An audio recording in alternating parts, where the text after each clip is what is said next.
আসসালামু আলাইকুম সবাইকে।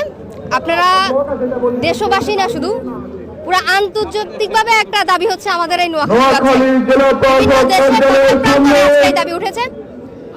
আমরা একটা বিখ্যাত উক্তি আছে, জানি যে কোনো কিছু যদি আপনি মন থেকে যান পাইয়ে দেওয়ার চেষ্টা করে।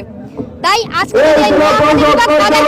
হয় তাহলে এই জেলার সর্বস্তরের মানুষ, মানে আমাদের এই বৃহত্তর নোয়াখালী সহ দেশ বিদেশে যারা আছে তাদের নিবেদিত হয়ে কাজ করতে হবে।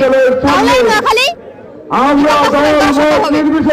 মন থেকে চাইলে তো পুরোটাই পাওয়া সম্ভব। এটা তো একটা বিভাগ মাত্র, তাই না?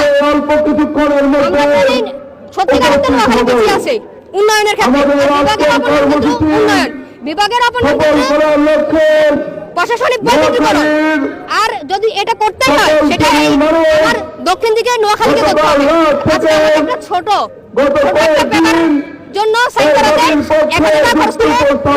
হবে তারা বলছে আগে যেতাম চট্টগ্রাম, কেন আর কত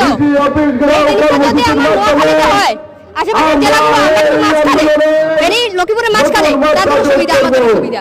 আমাদের মানুষের ডেডিকেশন দেখেন, এখন পর্যন্ত কমে যায়নি কেউ।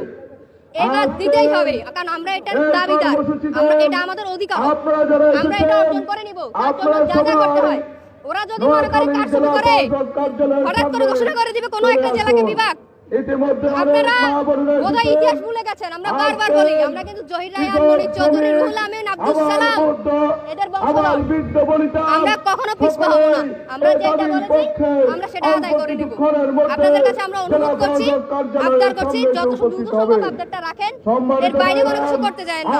ইতিমধ্যে একটা ভুল করেছেন আপনারা, সেই ভুলের কাপড় আজকে দিয়ে নোয়াখালীকে বিভাগ করে দিবেন। এটা আমাদের প্রাণের দাবি। দাবি বোঝার একটাই, নোয়াখালী বিভাগ চাই, নোয়াখালী বিভাগ চাই। দাবি মোদের একটাই, যেখানে আছি ভাই, দাবি মোদের একটাই, বিভাগ আদায় করবো ভাই, যেখানে আছি ভাই। ইনশাল্লাহ বাংলাদেশের সর্বস্তরের লোকজন বলবে।